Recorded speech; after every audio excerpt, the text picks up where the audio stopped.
Welcome to the Ska History Hour with your host, Daryl Rubio, wherein the purpose of this channel is to spread awareness of ska music and its subgenres to the world. Our guests today are members of, is it Iwanaga, correct?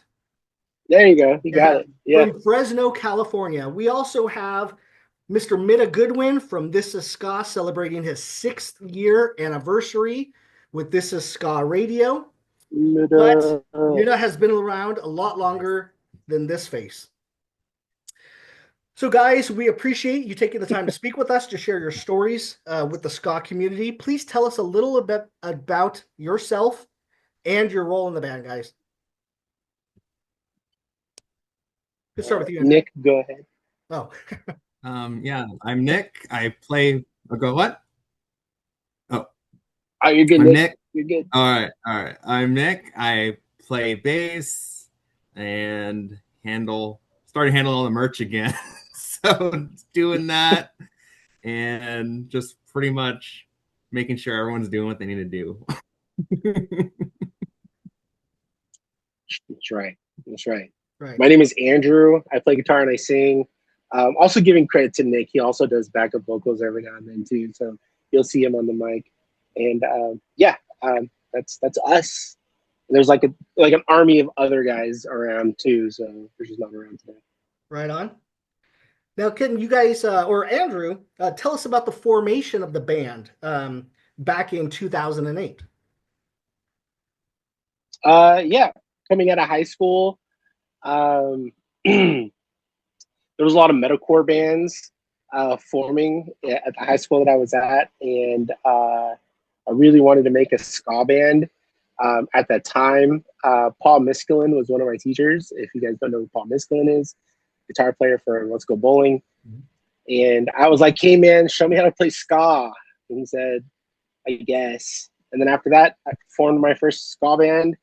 And like every ska band happens, it starts off with the original group and everybody left and it was just me. And I formed second iteration of the band in like 2011. And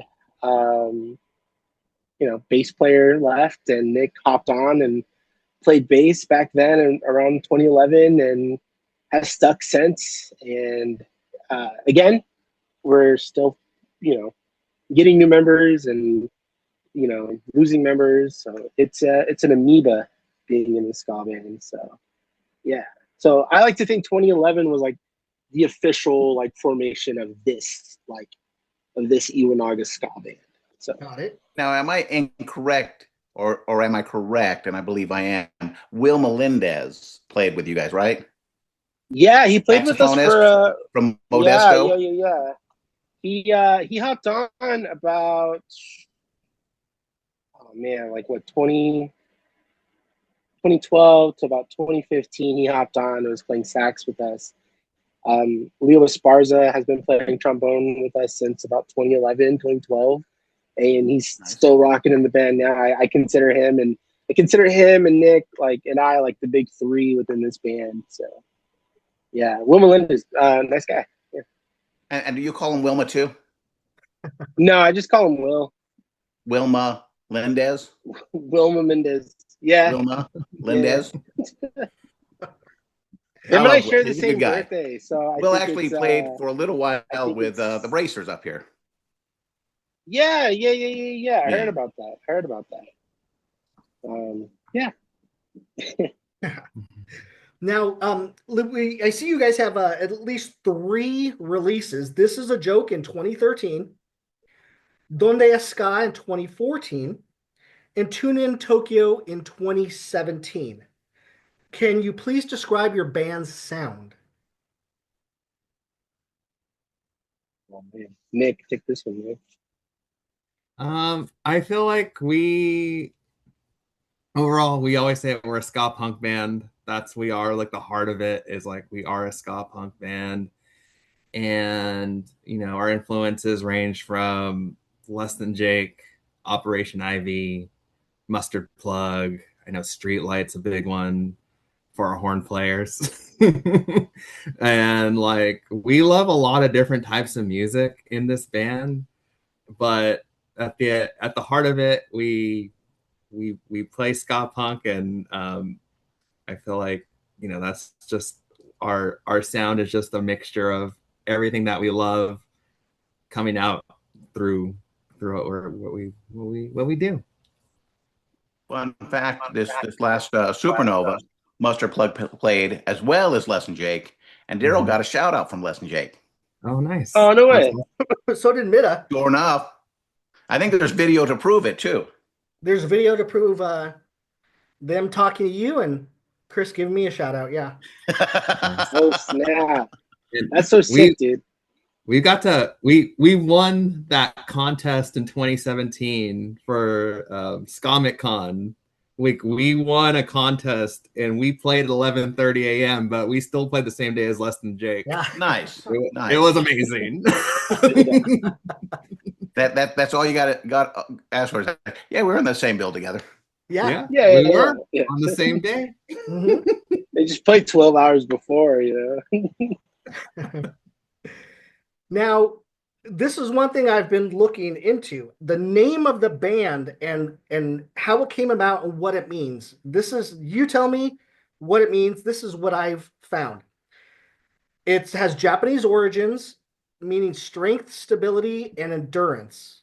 Am I correct or wrong? I think you might be correct. So the origin of the name Iwanaga came about when a buddy of mine who was playing guitar in this band, he did a lot of thrifting, and he thrifted this Japanese airliner bag, and it was from Reedley, and the person's name was Hank Iwanaga, and we were scrambling for a name, and we were about to play our first show. And I was just like looking down, and I was like looking at this bag because it was a beautiful bag. And I was like, we should be called Iwanaga. And I'm like, we'll just change the name later. And then Irv was like, yeah, sure. Now here we are, like 10 years later, still with Iwanaga. You were very right. It's along those lines of what you just said. Mm-hmm. I think at one point I saw something that said Long Rock, but I don't know any Iwanaga blood family members out there, you know, sound off in the chat. Let us know what it really means. As far as I know, it's just somebody from Reedley. That's their last name. We've got a couple of people who whose last name was Iwanaga, bought a couple of shirts in the past. Nice. I think that's pretty funny. Yeah. You got to have him join the band. Now you guys have a pretty awesome scene up there where you guys are from, because you guys are from Fresno, a little below where Mida is, but you guys have played a lot for Mida. Tell us about the ska scene in the area where you live and what bands are local to your area. Oh man. You know, Nick, take the first half of this and then let me think of some ska bands. What's the ska scene like here in Fresno? It's actually, it could be really fun. And I think right now, I mean, I've been in the band for so long, and I've seen Iwanaga before I even joined the band. They're like one of my favorite bands, and I got to join them. So fun fact. I would go, my old band would play with them all the time. I would go see them all the time. Like, I've known Andrew for like 20 plus years. Like, we go way back. But like in the ska scene of us just being around, like it's up and down. Like, some of the shows that we play are just so real, are like, they can be so much fun, and people are like, oh my god, I never knew your band existed, and like they'll come see us. And then like right now there are a lot of like new kids in the scene who we get to play for, and they're really just getting into ska, and like we played like with like newer bands, and like the reaction that we get from like new kids is just, it's been amazing. And then from like our fans who've been with us for a long time, they still come out and see us. They still like have a good time watching us. They still support us. And I think the scene is really good because we play music that people can like just really not not so much like relate to, but they can just have a good time and like listen. It's just like, oh, this is, you know, something it's more chill than what I was expecting. It's fun, and that's why we've been able to play like big shows like at like Vintage Days for like hundreds of people, and just hearing and seeing people like, oh my god, there's a ska band playing. I had to come run over and check you guys out. And you know, all the opportunities that we've gotten over the last 15 something years or whatever. I think the support and the scene is just right now is really strong, and it's always been good to us. So I can say that. Awesome. And as for like ska bands, I mean the biggest one is Let's Go Bowling, Los Hooligans. There was, I mean, for the record, they're here now in Fresno. There was this like ska band when I was in high school called Fish Sticks in London. Shout out to them. I'm not too sure where they're at now, but they were really cool back in the day. I think there was a band called, because I know there's a Bay Area band called, let me know, is it Joker's Republic? Joker's Republic, but they're not from Fresno, they're from New Jersey. Okay. But they played Fulton 55 on 2 different tours. Okay, but there was a band called the Jokes, right? The what? They're called the Jokes. Jokes for Feelings, yes. There's Jokes for Feelings that are from the East Bay. But you're forgetting 1335, who I don't think is anymore a band. 1335. No, yeah, I remember 1335. Yeah. And do either of you remember Dr. Rocket and the Moon Patrol?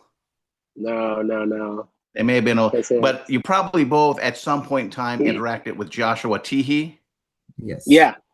Yes, he writes for the B. He's also an integral back and a few other bands, but he was a singer for Dr. Rocket. I put their CD out for him. Our motto was striking while the iron is cold. Yeah. Oh, there was this band called the No Tones. Checkmate was from Fresno. Oh, that's right. Yep, Checkmate. And then Chico and the Hornets were originally from Fresno. Oh. Yeah. So over the years, there's been quite a few, some bigger, some smaller. And then Mental Brew, or they're from Bakersfield, but they used to play Fresno all the time. Oh yeah, the Suppressors. Yeah. Oh yeah, Basura.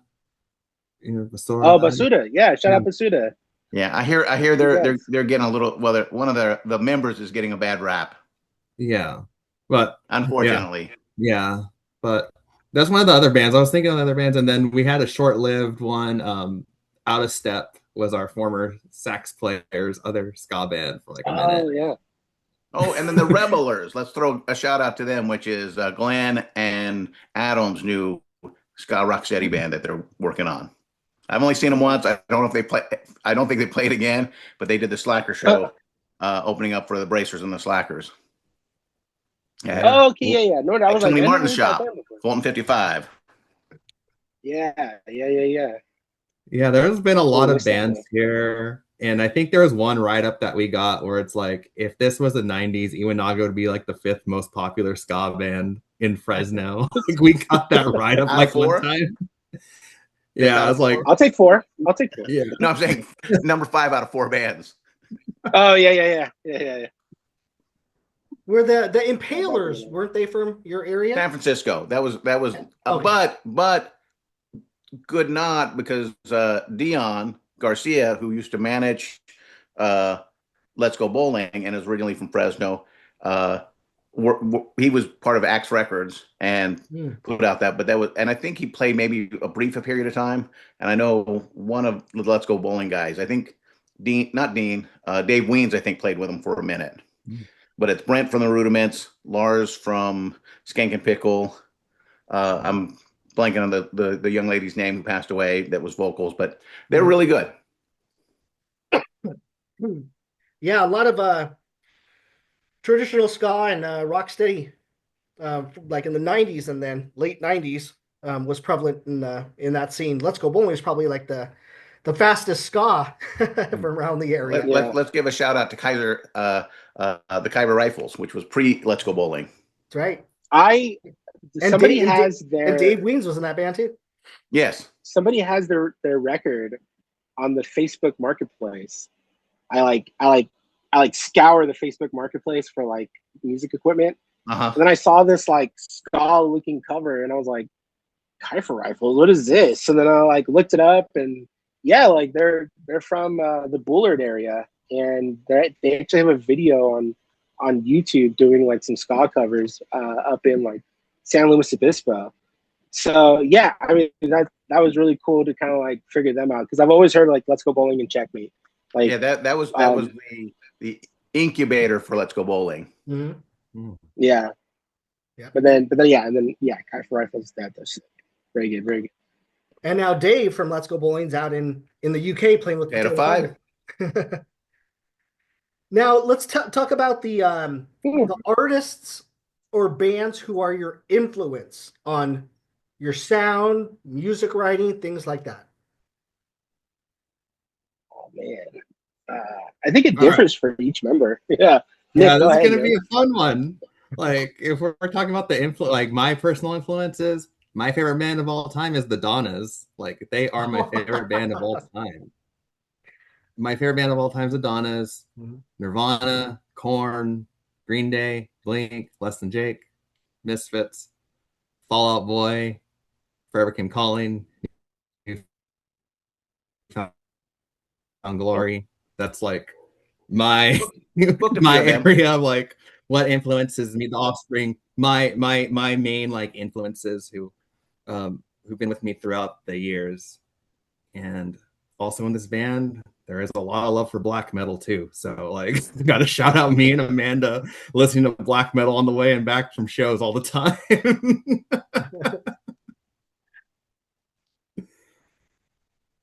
I guess for me, Blink-182 is probably my biggest one. I mean, the whole like early 2000s pop punk was very influential for me to getting into music. But then once kind of getting into writing songs and making ska music, my biggest influences there has got to be like Mike Park, all of his bands, projects from Bruce Lee bands, Cake and Pickle, the Shinkies, like solid music writing right there. Like to this day, like I could just put on any of those records and they just I don't know, resonate to me. So them, Less Than Jake, MU330, Arrogant Sons of Bitches, pretty much anything Jeff Rosenstock.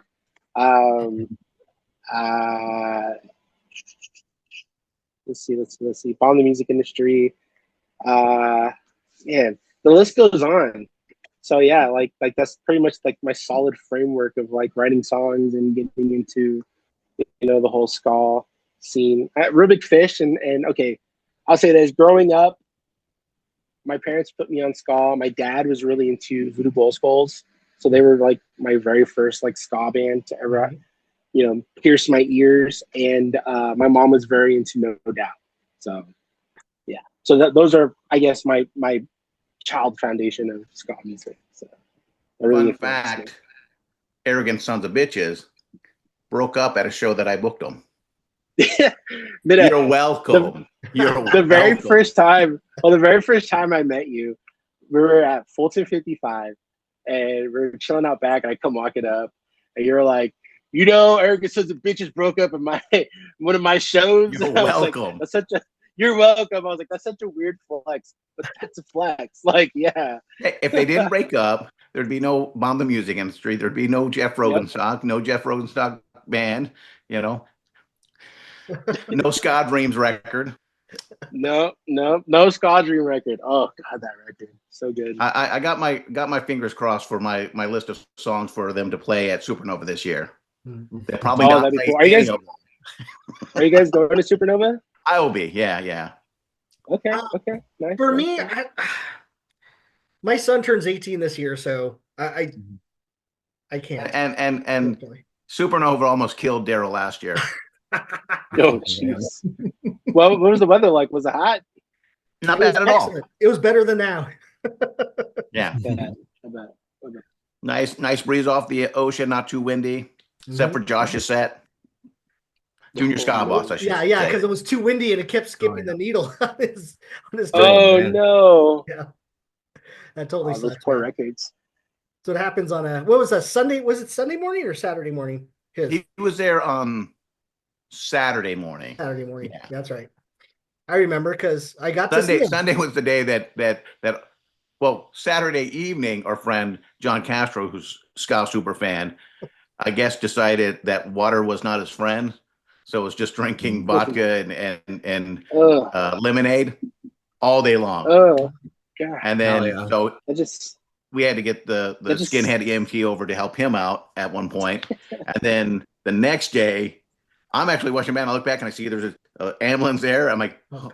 And in my head, I hope that's nobody I know, and hope they'll be okay. Next thing I know, it's like, did you hear? I was like, I didn't hear, but I saw the ambulance there. Like, yeah, that was Daryl. They took him off. He almost died. That just sounds like dehydration. Yeah. Not for Daryl. No, not mine. Mine was my gallbladder. I had to have an emergency surgery to have it removed. So I was still in Virginia. What the heck? Yeah. Wild. And I got to miss that whole fucking day. Well, I saw Joker's Republic and the presses, was that Sunday? And Daka Skanks a little, but that was about it. Yeah, that was Sunday. That's it, yeah. Damn. Did they let you keep it? I was just remembering, Andrew, I think you and I spoke about, we were trying to set up a show with your band and the Goodwin Club. Yeah. Up there, and something happened with that DIY venue. Is that did whatever happened with that venue or those people that ran it? They're around.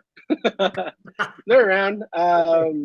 Destructive. They're still doing their thing. They're putting on shows. They're trying to grow a little bit bigger. They were doing this like joint project with one of the theaters downtown, and I guess they just didn't really mesh well. So understandable. But they're good. I mean, they're still putting on shows. I know, Andrew, you said that you like No Doubt, correct? Yeah. Does your band still play No Doubt covers? Yeah. When asked. That's an asterisk right there. When asked. Yeah, we did a No Doubt cover set like a couple years ago. Mm-hmm. My friend Vanna and my sister were on vocals and kind of mixed up the set a little bit. So I was on bass. It was a really good time. It was really cool. I don't know. Have you guys seen it? Did you guys watch any of the videos? Yeah, it's on YouTube. I was watching it. Nice. Good times. It was really unexpected because that day everybody was there for the No Doubt cover set, and right after us was like a Pearl Jam. Like someone was doing Pearl Jam after us, and like it just cleared out after our set. So I feel real bad for that last band. Yeah. I feel like that's happened to us a couple times. And I didn't play the No Doubt set because I was out doing something else. But there was we were supposed to do specifically like, what was it, Real Big Fish one year, like specifically. Yeah, Real Big Fish and Mighty Mighty Boss Tones. We got asked to do. We got specifically asked to cover those bands, but we didn't. We just covered the Tony Hawk soundtrack, and we started off the set with New Girl by the Suicide Machines. And this was just a 90s cover show. People were there just to have a good time, not. And the second we played that song, someone stage dives on this girl, and me and Andrew are playing, and we're staring at each other like, what is going on? She was so tiny, too. She was so tiny, and the dude was and going on. Big. It was crazy. That's normally the case, I think. Yeah, we after the song we stopped. We're like, "Are you okay?" She was like, "I'm fine. I'm okay." I was like, "Thank God, not have to stop the show." That's very less than Jake of you. Chris would often stop a show when the pit would get too rowdy and make sure people are okay, and then okay. And Suicide Machine, it's an interesting fact. I booked them a couple times, but the first time I booked them, they were Destruction by Definition's out. They come out, they're headlining, and there's these kids were up front wanting to see the show, and then you get the bros slamming and getting crazy. And he goes, whoa, can we stop? It's like, you guys who are just going hard. It's like, raise your hand. They all did. It's like, do me a favor. Go to the back of the room. It's like, you can go hard if you want, but the people at the stage you keep slamming in, you're slamming into some kids, some girls, they don't really appreciate this.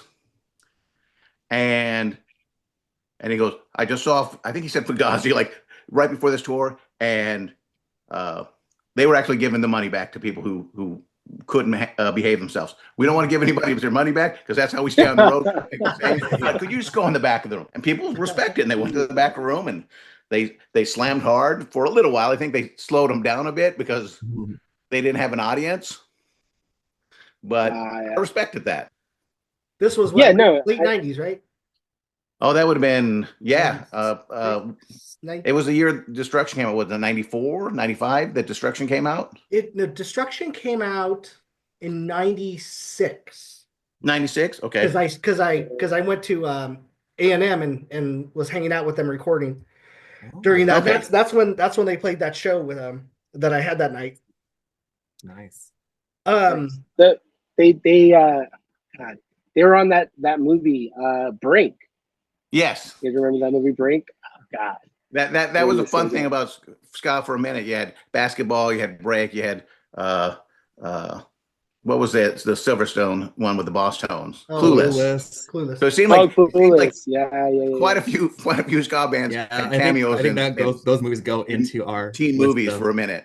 Yep. Yeah. I know that the Hippos were in that Snow Day too, and the things I hate about Johnny Tsunami. Do you guys ever watch Johnny Tsunami? Yes. What is it? The Jeffrey Club was in that one. Right? They're called the Jeffrey Club. And then I can't remember which, but there was a cartoon that the song was done by the Toasters on Nickelodeon. Yeah. So. Yep. It was all there for us when we were growing up. It was just like on shows in the background, and I guess that's why we like this music so much. It just reminds of such a good time, and all those movies, you just go look up the soundtracks, and it's just like, oh, what song is this? Oh, what song is that? And it's just like so good. So those movies are a big part of Iwanaga. If we're talking about albums or bands, those movies got to be in there for sure. Heck yeah. If you want to hear ska on any TV show, just watch any Aquabat Super Show. Oh yeah. Or Yo Gabba Gabba. Oh yeah. The Aquabat Super Show. Yo Gabba Gabba. Oh yeah. Jeez. There's some controversy with that thing. The OC Super Show. Good for them. Good for them. Good for them for doing what was right. No, 100%. I was like, how do you not cancel this when the show that it's basically named after has walked away? Yeah. Well, I guess you could change it to Save the Super Show. Spam? Yeah, save the Spam Super Show. Well, the Super Show was Aquabat Super Show. Oh yeah. So I don't know. Is Safe Fair still doing it, or are they still apparently so until it gets canceled? Yeah. Safe Ferris, guys. What a band, you know? What a band. But anyway. Yeah, let's move on past that. So you guys, who are your favorite bands to play with? Ooh. Go ahead, Nick. I got to think. Oh, just in general, like we love playing with Mindless Society out here in town. If we're gonna give out shout outs to our friends, Mindless Society, Out of the Ring, the Space Vampires. That's my other band. But we do that. We have like I mentioned. There's who else do we Trash and Privilege, like all of our friends are like we play with, and they're all really fun people to be around. Yeah, I think for me, local wise, for the record, It's always fun playing with them. There's a band called Lunch Money here. They're also really good. Oh man, when you're put into the hot seat, that's when you forget every band you ever played with. Hour 13, like I'm just gonna shout out all our friends' bands as much as we can. Yeah. We love all y'all. If we forget you, we're sorry. All right, let's change this up from local. Pick 2 each, or let's say 3 if you have a sound one. Just pick 2 or whatever down. But national touring acts that you've played with that you've really enjoyed and felt the honor of doing. I know you mentioned earlier SCAMACon and playing with Les and Jake and how that was, like a landmark moment for you guys. So, and if you want to use that one, fine, we can use that. But just some of the other bands that you've played with that outside of Fresno and the Central Valley people might know. Okay, I'll do my 3. My 3 would be Voodoo Glow Skulls, because even after the 3rd time we played with them, Frank was like, "Yo, you guys are so sick. Like, it's cool playing with you guys again." I'm like, "You fucking remembered us? Like, what?" Like, that was cool. English Beat, we played with them a couple of times. Now we got English Beef with them, so we'll see how that turns out. And then, the 3rd one would have to be. Yeah, I guess Les and Jake. I'll put Les and Jake right now for my 3rd one. Nick, go ahead and do your 3. I was gonna say Fishbone, because Fishbone would be red hot. We've opened them for them twice, and both those shows were like sold out. So like we've got. Did you guys do the Year of the Monkey tour at Fulton 55 with them? Mm-hmm. Yeah. Yes. Yeah. Okay. Yeah, I was at that show. Yeah, that was a fun one. No, especially the second, like after they finished doing the what was it, Chim Chim's Badass Revenge in its entirety, they came back and did like half hour, 45 minutes of classic Fishbone, which was nice. Yeah, that was crazy. They're an absolute unit, like so good. Like they're such a great band to watch, and I'm glad that like we've gotten the privilege to share the stage with them twice. And Angelo still shames people a third his age with his energy on stage. Mm-hmm. So Fishbone. Oh yeah. I think a fun one would be Jacob Knowles' like rock band Law. Like he was in a band called Law, and we got to open for them, and like he like even though they were like not playing ska, like he was just trying to get his own music out and just do his own thing, which is great. Like he was pretty cool with like our set, and like was just really chill like guy to like meet. So like seeing him and what he's doing now with like Sublime on that part of like what he's doing, and then watching him with his like own original music, it's pretty cool to see. So it's good. It's cool that we got to like share the stage with him that one time. And I mean, we got to play with like Orta Ska Band like 4 or 5 times since we played with them here once, and then a few times in Japan, and they even joined us on stage to play a song with us. And yeah. So first time I saw Orta Ska Band, I think it was maybe 2002. It was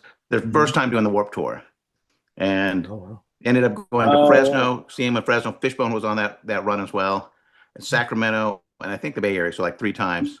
And yeah, so much fun. Yeah, that Japan trip was crazy. Like going over there and playing with like a Reska band and what is that other band? Shakala Bits. I don't know if you know what Shakala Bits is. They're a big Japanese ska band over there. Like those 2 were big starstruck for me, because growing up I would like see their videos, and like seeing them at Warped Tour, like that tour is crazy. Nice. Super fun.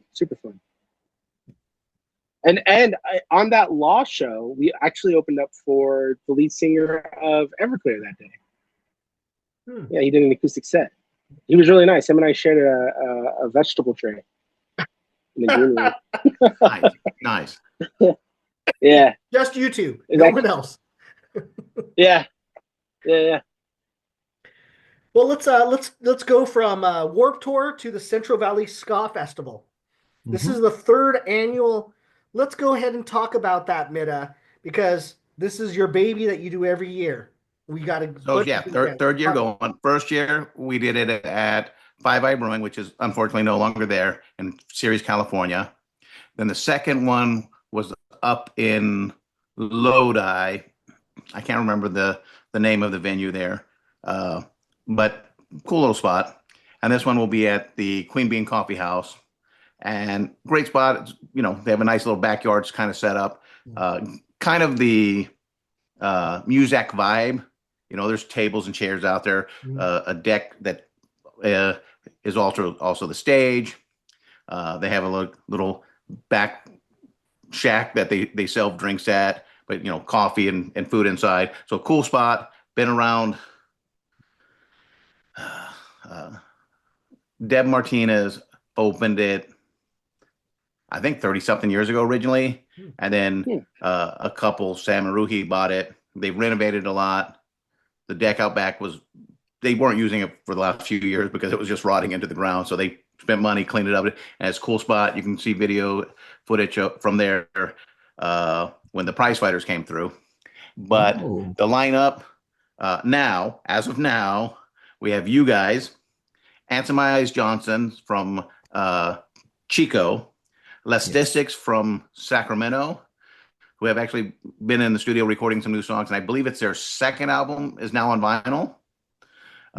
Sacto Storytellers, which is Kenny, who was in a band called Filibuster out of Sacramento, which actually was on Skunk Records. Sublime used to go up to Sacramento and open up for Filibuster. There's a band from Sonora called Lucky Cousin Brass Band, and then the Bracers. And so Dave, he's run pretty much point on these. And initially, when I came up with the concept, I was like, you talk to the bands because that will help you create those connections. You play with them, you talk to them all there. But if you interact with them and book and deal with all the logistics, at some point, you're going to become friends and you're going to start playing with each other more often than just on the festival. And the whole concept is every year we try to do it somewhere different town, so that it becomes this event that basically anywhere in the Central Valley this could happen, from Bakersfield up to the top of the valley. Was that Redding, Chico, whatever, way up there. Dang.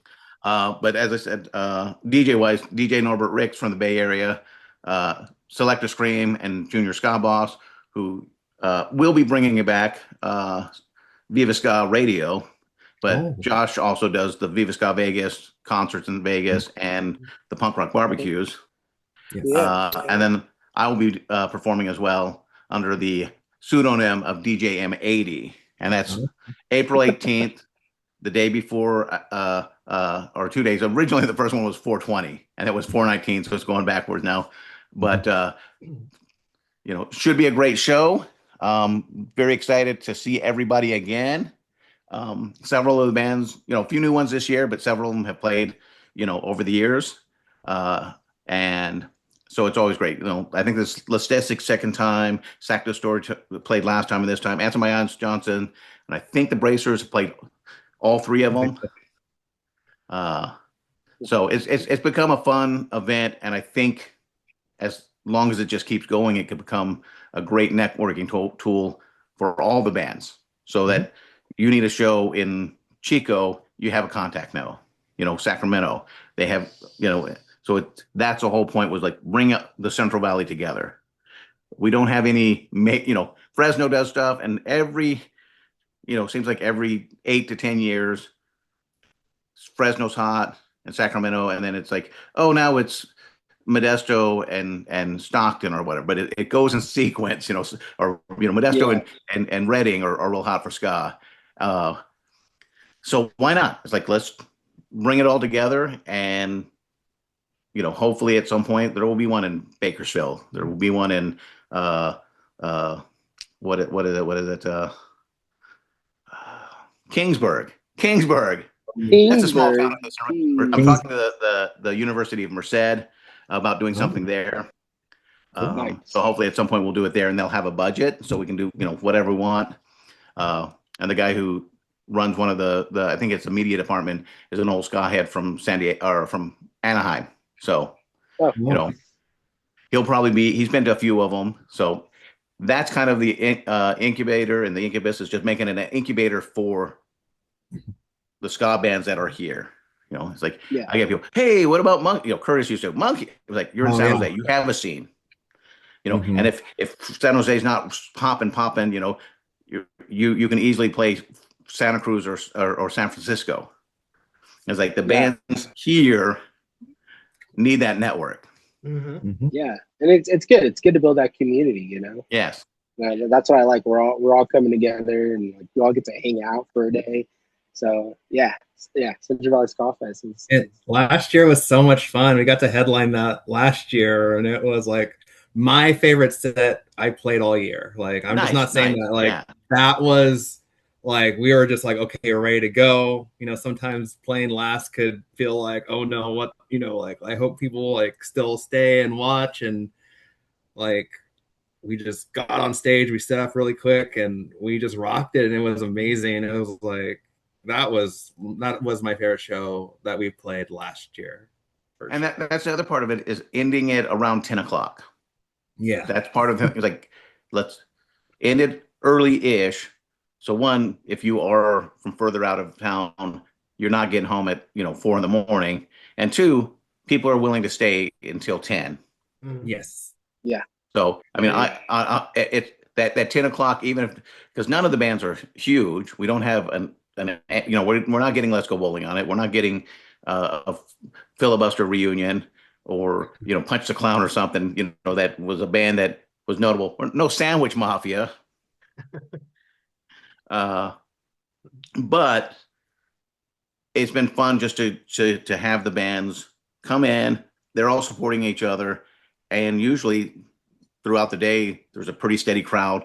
Like anything else, you have the people who show up, hang out for a bit because they either like a band or they just want to check it out, and then they go, okay, I'm bouncing.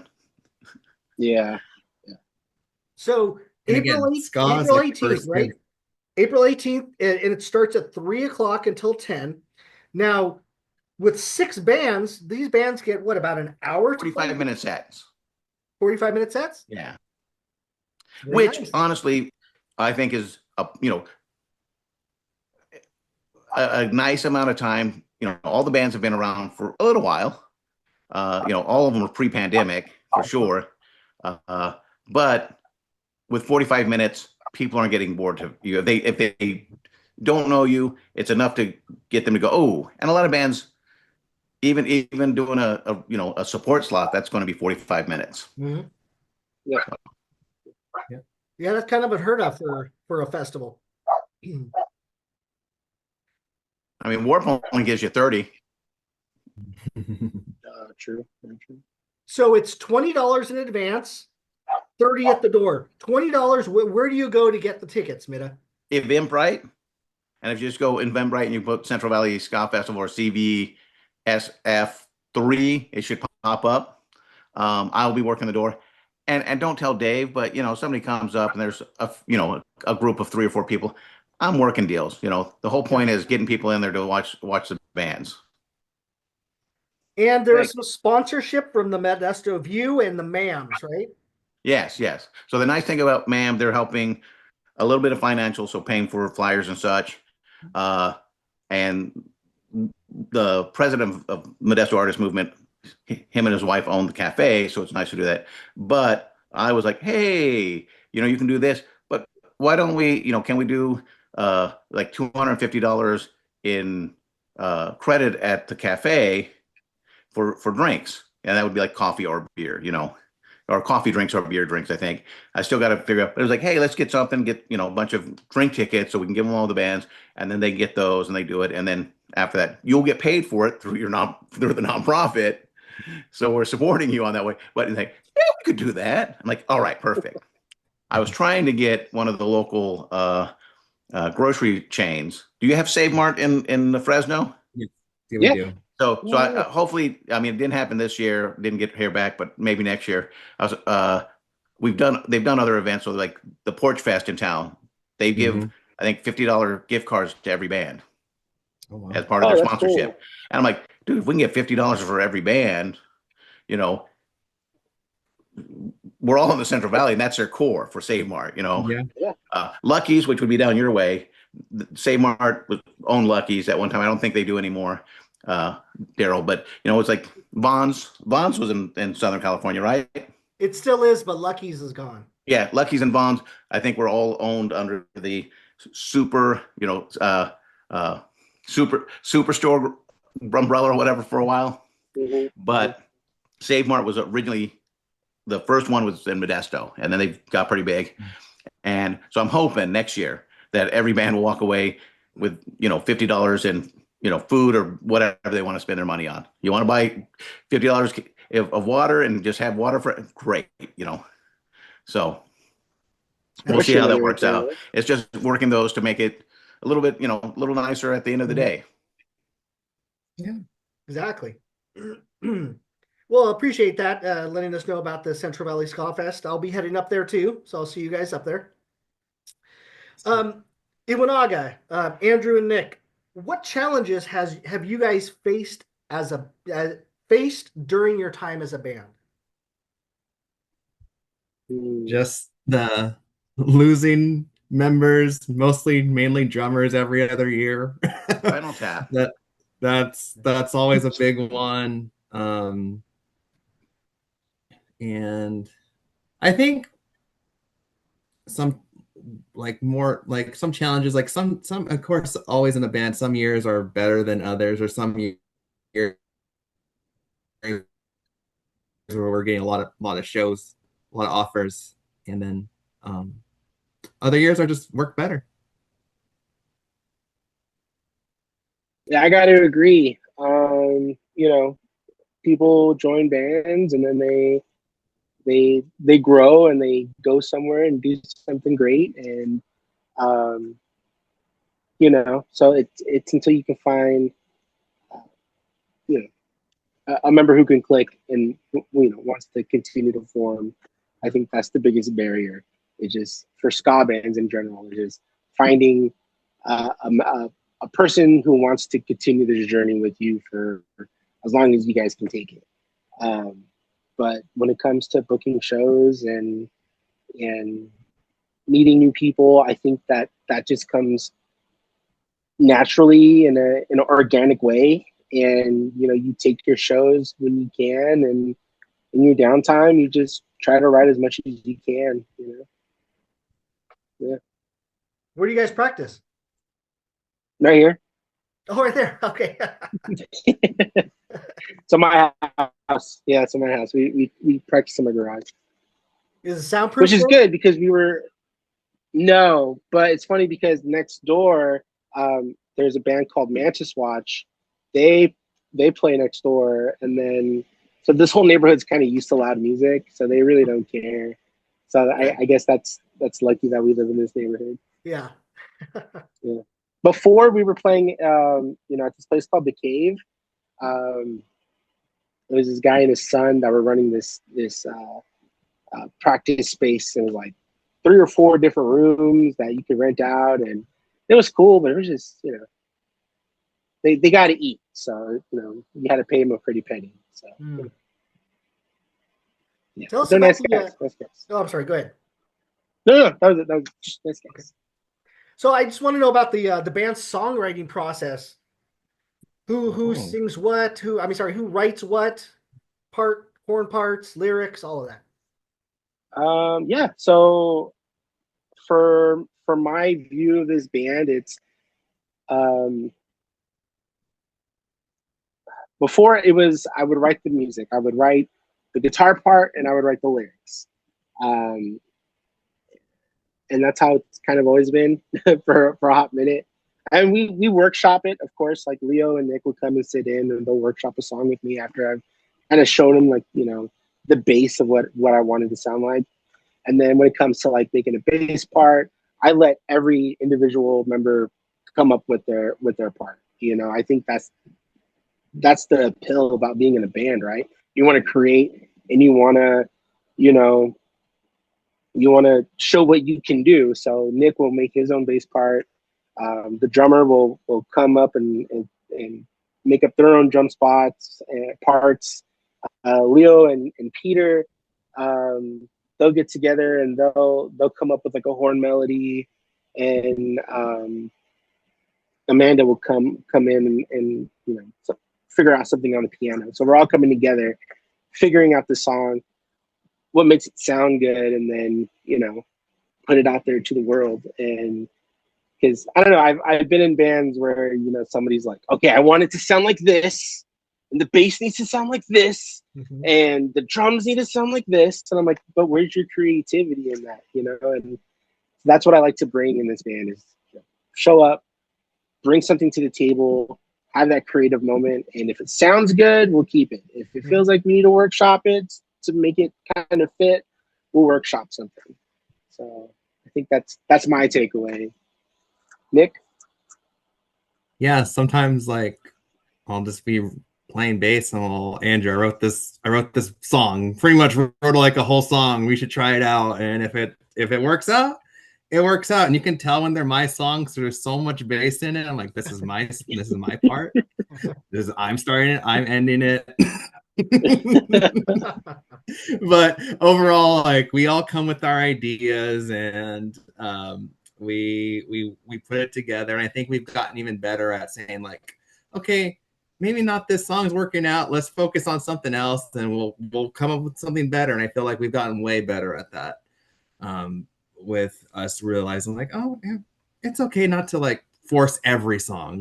If that's not working, let's do something else. You can always come back to it. And Yeah. I think we've written our like some of our best songs in the last like few years of just like being more relaxed and open to hearing what each other has to say and then working with each other. So yeah. So 2017 was the last release, correct? Mm-hmm. Yeah. Yes. Plans for future album, full length, EP, etc. On Beat Happy Music or anywhere. Yeah. Actually, March 27th, we are releasing our EP. It's called Stoop Dog. And it's 6 songs. And fun ska fact, it was recorded with Scott Abel. He recorded those tracks for us. And then my neighbor mixed and mastered them. So, nice. Yeah. Shout out, man. Watch. Oh, go ahead, Nick. Yeah, we got the new EP coming out, and on that CD, we got an exclusive like demo track too. So that's gonna be something fun for people to check out if they get the CD. Andrew had this idea of putting that song on there. I was like, oh yeah, that's gonna be really cool. Putting that demo on there. So just want to get people excited. But yeah, we have a good batch of songs that are waiting to be released, and we're just very excited to have our CD release show in 10 days from now on the 27th. And it's free. So if this airs before the 27th, it's free. So what's the date that it's happening? March 27th. By the time this airs, it probably won't be 10 days from now. It will not. Thanks. Okay, but it happened. So if it happened, go listen to it, stream it. It'll be on all streaming devices. Right. Yeah. March 27th, our new EP. Yep. Where's the show happening? Pick up Friday. But if this gets put out before the 27th or after the 27th, pick up a CD at the Central Valley Ska Fest. Boom. Now, some of the songs that don't work out for you guys shelve them and bring it out later and try to kind of rework it or anything like that. Has that ever happened where you guys really like a song that comes off the shelf later? Yeah, sometimes. Sometimes it's very rare when it does. I feel like we kind of do shelf it and then we forget about it. But I do like to pick parts. So like if something doesn't work with that song, then if I'm writing a newer song, then I'll kind of just try to workshop that guitar riff with this new idea and see how it works. So That plagiarize actually happened yourself. for yeah, exactly. I gotta get myself for some money on that one. Have you any of you guys, of course, Mida, but Nick and Andrew, you guys ever been to a Supernova Ska Festival? No. No. If you're gonna be blessing us with 2 tickets to the Supernova Ska Fest, I'm gonna freak the fuck out right now. Daryl, was that what you're going to do? No. Is that what you're gonna do? You're gonna pull out 2 tickets? Damn it! No, No, I don't have that pull. Are you kidding us? I'm barely the- lucky to get a press pass and like a half a press pass at that. Mida's the one that gets backstage. Yeah. No, I would love to go one day. I would love to play, Supernova. I think that'd be so sick. Bring a little Central Valley out there. That's kind of whether it be us or for the record. Well, I think a lot of the bands like you guys and them have a little better chance within the next couple of years since a lot of international bands are not playing and they're bringing some smaller bands. I think they have like one guy that plays keyboards or something. what was it? Ruben Blades. He's the guy who does the I'm a one man ska band. Yes. Yeah. We all shared that meme. Yeah. That's an interesting take. I mean, it may be a lot of fun, or maybe not. I'm reserving judgment. It's an odd spot to fill up, but he is kind of buzzy right now. MC Lars is doing a DJ set. Okay. So it was like all we need is Adam in his package, and I think we're kind of got the gauntlet right there.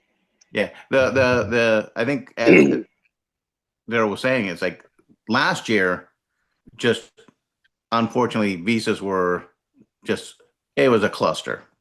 So literally weekend of they're going to, Out of Control Army and Desorden Publico were both approved for their visas. Unfortunately, in Venezuela, there's no American consulate, so they had to go, I think, to Argentina to get it. So they go to Argentina, and the electronic stamp machine or whatever that they use to, stamp to say you're good was broken, or the software or something. So both bands could not. And then Out of Control Army, I think, has been to the U.S. 3 times since, and Disorden did 6 days later, 4 days later, they're doing a run of the South, like Florida, Texas, that area, and they were able to do that, but Supernovas were their anchor, so they're like struggling for bands last minute. I know the first night they ended up getting 3 California bands, all kind of last minute suggestion was Voodoo Glow Skulls with Frank. They played with Efren 2 years ago, was it, Daryl? Yeah, 2 years ago, I think. And then who was that? It was Voodoo. It was Bucko 9. Oh, Bucko 9, and then Slow Gherkin ended up getting booked.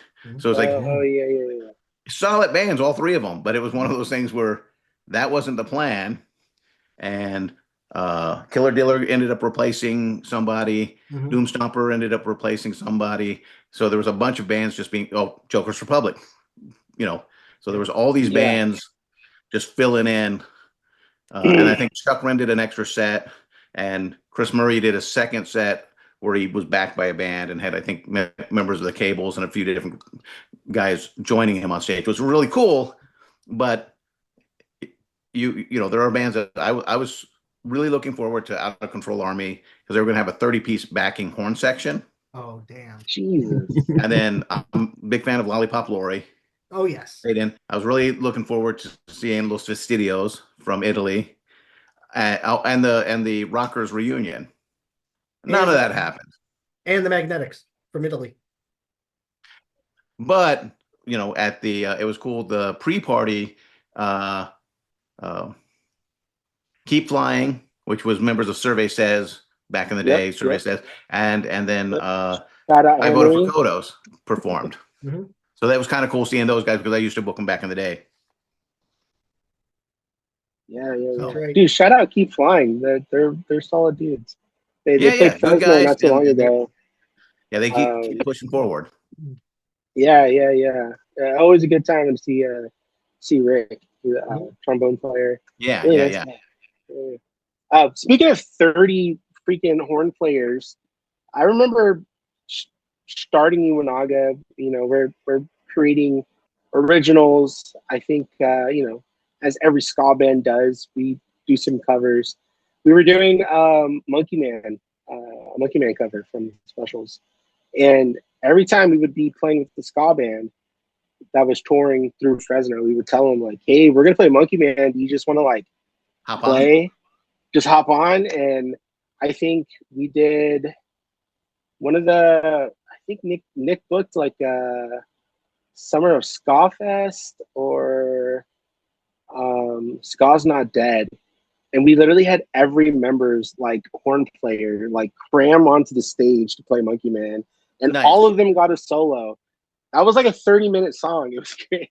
It was crazy. That was your whole set. It was so much fun. Yeah, it was literally our whole set. I was like, okay, we're gonna stop like playing the same two chords over and over again. I'm like, as soon as this guy's done, we can finally stop playing. But Fun. those are always good times. I think you guys know the Potato Pirates? Yes. Yeah, they hopped on to play that song one time. Nice. They had the oh, you did. Happy birthday. They had their bagpipes. Bagpipe. Yeah, he did a solo on the bagpipes on that song. Nice. It was really cool. Really cool. Yeah. You guys have any plans to tour to support the new EP coming out? No. I mean, we would love to. But I think it's just right now our drummer Roberto. Shout out Roberto. He's been an amazing drummer. He's going to be taking his leave after the Central Valley Ska Fest. So we're going to be taking some time to get a new drummer under our helm and then see where we can play. Struggling to book shows down south, but the Bay has been kicking. So shout out the Bay Area for being able to put us up when they can. Time Crunch, they're a band from San Francisco. They've been throwing shows our way. They're really cool guys. And take a moment, look them up. Yeah. Ooh. Yeah. So touring eventually, maybe. Got a few more questions. I think you guys utilize it, but if you don't, pinned to the top of the This Is Ska page on Facebook is the DJ submission list with about some of the links I need to go through and see because I'm not sending out stuff to them because I don't need to. So it's always good when somebody lets me know there's a broken link or a show's no longer. I try to keep up with that, but it's hard. But about 80 emails to different DJs around the world. Oh, nice. So Mikey Rude at Catch a Wave. I told him today that his dad was looking out for him, Daryl. That same old show. You said Catch a Wave. That's I know that Booch. No, that same old show. Yeah, I told Mikey Rude that his dad was looking out for him. Yeah, it's good. That he looked out for you one last time because Adam was ready to prank you. But and then Catch a Wave. And then there's Monster Boogie, which is back on the air again, and just a ton of them across the U.S. And of course, my show is on 78 stations worldwide, so not too bad. And Charles, awesome. Charles' show. But yeah, if you get that, send them out. And I always tell people if you send them a show ID, saying, "Hi, this is Andrew from Iwanaga. I play guitar, and you're listening to," they'll play your song more often. No, okay. Got something to do over the weekend, Nick. Pardon? There is one DJ that is not listed on the list. We don't need to talk about him, but he did have his 400th show recently. Okay, that was to me. So since we only got a couple more questions, you're Scamigo there, Daryl. You're Scamigo. I guess I don't have to worry. I don't think he watches this. Now, since we know that ska doesn't pay the bills, What are each of your occupations, if you care to share with us? Our Yeah, what do we do for our jobs? I am an outreach worker, which is a very fancy way of saying that I work with the homeless. I get them connected to a mental health program through the nonprofit that I work with. Try to get them resources off the streets into like rehab, shelters, diversion back to family. Yeah. Very nice. Very honorable. It is. Yeah. Yeah. For me, I'm a program manager for an organization, a nonprofit called Impact, and what we do is we hire and train tutors around California. Like this is a statewide program, and we have a lot of tutors in the Central Valley, and we're always looking to partner with more schools for kids that need reading, math, tutoring. So I'm just throwing that out there in case I have any educators in the show or anything like Very that. cool. Need a tutoring program? Hey, we're like in Stockton and LA and like all over the place. So that's what I do. I manage my team of tutors and host events and things like that for my program. I love doing what I do. You guys I'm a feral cat wrangler, social media influencer. I get some Zuckerbucks. And then I'm the managing editor of the Modesto View, which is our local entertainment paper. Oh, nice. And Daryl, what do you do for a day job? This is it. I wake up and then I do this. Nice. This pays the bills? Yeah, right. No, we're doing something wrong. I've been in insurance since 2002. So, yeah. Nice. Yeah. What kind of insurance? What's that? What kind of insurance? Oh, auto insurance. Auto and homeowners. I've done both. Nothing to speak about, but it helped me raise children, 3 of them. There you go. Now, not his own. What's that? Is it not your own? No, exactly. I got one more. He's 18 this year. One more to raise. After he's 18, I could go back to Supernova. Okay, there you go. But with that whole thing, I forgot to say. So with Supernova, they're doing a lot of, I guess, legacy bands is what they're doing now. Bringing in some of the old bands like the Impossibles. I guess Suburban Legends still play too. But some of those other ones that they're bringing in, which who knows if they'll reunite? Who knows if Hot Stove Jimmy from Chicago is going to be, with Chuck's influence jumping on what's it called? Supernova. Who knows? Now, who knows? And I it's not confirmed, but I heard rumbling that next year there might be basically a independent band, smaller band stage that will be back where we pretty much were taking care of John Castro, back behind the merch tents, face towards the food garden. And basically, if you're a band, you show up, you get in the festival for that day, you play, and move on. So there is rumbling of that from a reliable source. So we'll see if that happens. Yeah, that would actually be really good. Well, okay. Well, then Iwanaga will be on Supernova next year, 2027. That's the goal. All right. Now, what are each of your pet peeves and addictions, if you care to share with us as well? Something that bothers you is a pet peeve. Not saying that you guys don't know, but some people aren't sure. But that and anything that you're addicted to doesn't have to be anything bad. It could be record collecting, like Mida. He's got a really bad addiction to that. Yeah, like I love collecting records. I love CDs. I love collecting music, and I really had to scale that back a lot recently. And my pet peeve, I think, is just when people leave lights on during the day, like inside like the house or something. And I'm like, why is this light on? Look at Mida's got so many records that they're just sitting by his feet. I know. Well, I do a 2-hour show weekly, so I have to curate stuff and then put it back. But yeah, Middle with the flex on those records. that was nothing. That was nothing. My pet peeve would have to be, oh man. Okay. I guess I'm gonna be that guy. My pet peeve is when a band finishes playing and their stuff is on stage and they take forever to move their stuff.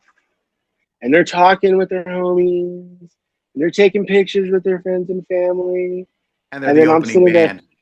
I'm sitting there with my gear, like, come on, man. Please move your stuff. I'm trying to get out there and going. I give grace for when it's like somebody's like first show. Like, I'll give you grace for sure. But if I feel like you look like you've been doing it for quite a while, like just do everybody a solid, move your stuff to the side, and then you can do your talking. Just give me a little room to set up my stuff. Yeah. I hate seeing drummers break their drum sets down on stage and put them into their hardware cases. Oh my gosh, that too. Like, get your stuff off here. We got you're the opening band. Get it off. Yeah. You're the headlining band. Fine, take your time. Who cares? You're the last band. Like, no one's gonna rush you off stage. I mean, there is a point where it's like we want to go home. Yeah. Putting it outside for the homeless people to recycle. Yeah. And I think my newest addiction has been Magic the Gathering, card collecting, just buying packs, buying cards for my decks. Same with Nick. I'm gonna have to watch myself when I drive home, and I'm like, just don't go to the card shop. Just go straight home. You don't need it. Mm-hmm. So, yeah, that's been my newest thing, is just getting into Magic the Gathering. That's also Leo. Leo's been playing One Piece. So he's been getting me into One Piece as well. So, yeah, the cycle never ends, guys. It's One just Piece another with layer of hell. Monkey D. Luffy? Yeah, they made a card game. Oh, did they really? Out of One Piece. Yeah. Oh, man. Daryl, there was a manga first, and then there was the animated series. The second season is not the first season of One Piece on the big end. There's a far going history to this. It's like Scott didn't start in Orange County. There's history. They started, to some it did. Yeah, they started this whole card game, and like it's insane how much those cards are going. Like, Leo's like, dude, look at this card. I'm like, oh, so pretty and so shiny. He's like, it's about $1,000. I was like, Jesus. Like, wow. What? Yeah, they released a Monkey D. Luffy card for the Dodgers World Series, and that's a super expensive card. Oh wow. Super expensive card. Yeah. That's nuts. Anyway, that's enough about me geeking out. Sorry. Now, normally when we see people wearing T-shirts, we like to show what we're wearing. Unfortunately, Nick doesn't look like you're wearing one. Andrew, what you got on there? It's a Chainsaw Man. It's an anime. Yeah. I know. For Chainsaw Man. Yeah. Yeah, I know it. It just looks like a black metal T-shirt. So. Oh, it does. Yeah. It does. Mine's just regular Mandalorian. Oh, the Mandalorian. Yeah, I guess. The Mando. So normally this is when I ask what the future holds for your band, any new material coming out, but I think Mina has actually already asked that about the EP. We know it's coming out March 27th, right? And you got a show the same day, right? Yes. Yep. Goldstein's. And it's free, and it's where again? Goldstein's. Here in Fresno, in the Tower District. Goldstein's. Goldstein's, Moratory, and Deletician. No dead bodies and no sandwiches. Just beer. And your music, where can we find it, both digital and physical? Digital, any streaming sites that you have, we're on. I know everybody's shifting away from Spotify, so we're on Tidal, Deezer, what is it, Qdobo, YouTube Music. I like YouTube Music because they have everything on there. Apple Music. And then physical music, you can go on our Bandcamp, order any merch from our Bandcamp. We'll ship it out ourselves, or come to the Central Valley Ska Fest in Modesto, April 18th, and buy one from us personally and give us high fives. And save on shipping. And if you're in the lower central part of the Central Valley, your show on the 27th in Fresno at Goldstein's.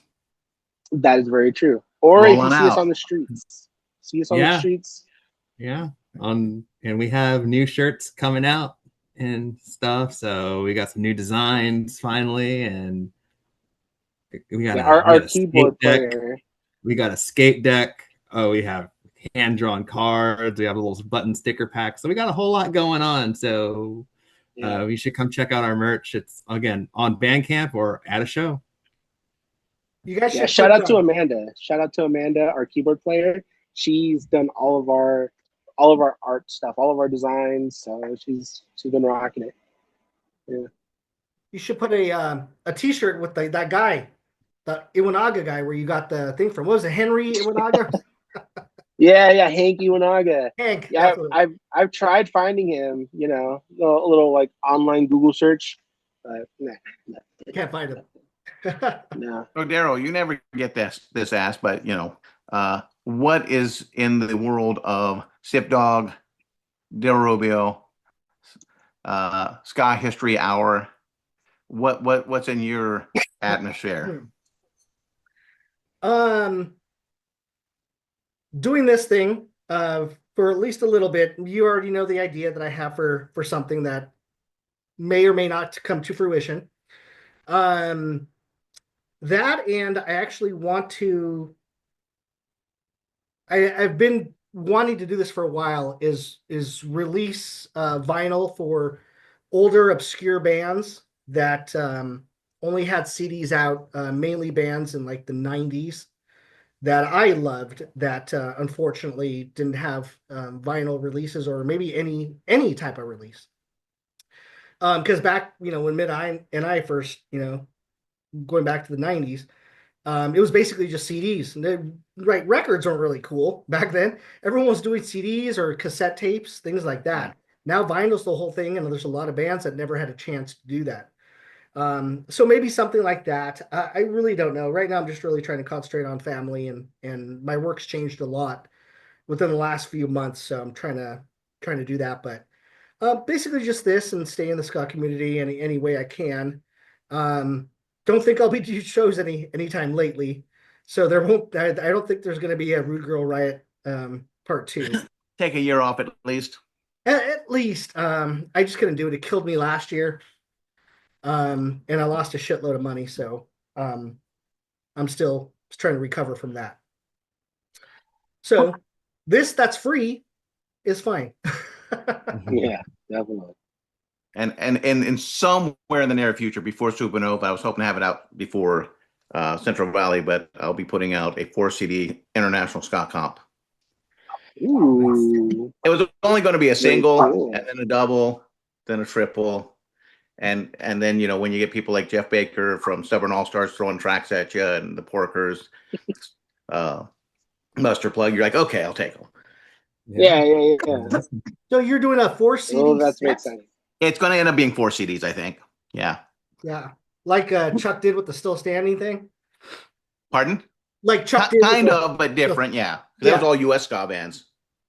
Yeah, his is all. So yours all international, or just? Well, I mean, there will be U.S. bands, but not just exclusive U.S. It's just bands from all over. Oh, okay. So Beat Happy. And then I am working on, and if you guys are interested, anybody else out there that is in a ska or Jamaican-inspired band, excuse me, I'm helping out a lot more with this year's Specialized compilation, which is a charitable compilation for by the Specialized Project, which Paul Ayres and from Instincts take over, and Paul Willow from the Scapones do. All the money goes to usually children's charities, cancer, different things, and it's Christmas and holiday songs. So Nice. That's neat. So Beat Happy is revived. I won't be releasing this. I'm just helping curate it. Right, but the other things that you're doing, because I will be releasing the On Safari with or CD compilation. Got it. And so that's all. That wasn't the plan. Beat Happy. And your ex-partner, I'll talk into do a 22 disc vinyl set. No. Okay. Well, He asked me. I said, I'll skip no. over that. A CD is a double, or at least it's like there's no way I can do an 8 or 10 CDs or LP set. Some of you guys can hear me, but I just lost all sound. So give me a minute, guys. We can hear you now. Yes. Yeah. So okay. So I didn't know about that. We'll talk about that right after. I guess we can wait for Andrew to maybe come back because I was actually going to sum this up. Nick, we'll ask Andrew after. Nick, do you have any last words for your fans and the viewers of this channel? I just want to say thank you to everyone who supported Iwanaga in our long journey of just being a band, and just thank you for always just sticking around, coming to the shows, hanging out, listening to our music, and just mainly supporting us throughout all these years. So I want to say thank you to everyone who's just supported, because it's hard being in a band, but when you have a good amount of support like we do, it makes things so much easier and more fun. So True. Thank y'all. Yeah. Well, thank you for being here. We appreciate it. Thank you guys for having us. Not sure if we're going to get Andrew to be able to say his goodbyes or his last words out there, but we want to thank you guys for everything. Hold on real quick. We will wait for Andrew to come on, but hold on real quick. Let me stop this, and then we'll talk to you in a moment. Hold on.